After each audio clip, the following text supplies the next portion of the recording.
आमवा फरेला झोपेदार भौजाई हो। पहिला पठवनी ससुर मोर आइला, पहिला पठवनी ससुर मोर आइला। उनहु संगे जनी कर विदाई भौजाई हो, उनके संगे जनी कर विदाई भौजाई हो।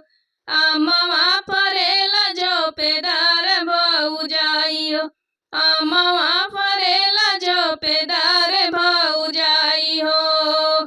दूसरी पठवनी भसुर मोर आइला, दूसरी पठवनी भसुर मोर आइला, भसुर मोर आइला, भसुर मोर आइला, भसुर मोर आइला, भसुर मोर आइला।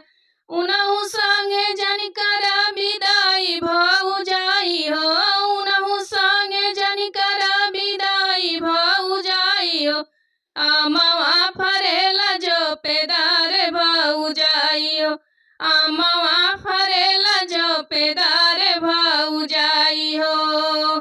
तीसरी पठवनी देवर मोर आइला, तीसरी पठवनी देवर मोर आइला, देवर मोर आइला, देवर मोर आइला। उनहु संगे जनी कर विदाई भौजाई हो, उनहु संगे जनी कर विदाई भौजाई हो। आमवा फरेला झोपेदार भौजाई हो, आमवा फरेला झोपेदार भौजाई हो।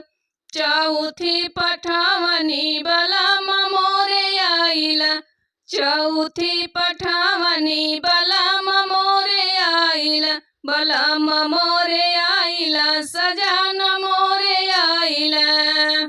उनके संगे कर दिया विदाई भौजाई हो, उनके संगे कर दिया विदाई भौजाई हो।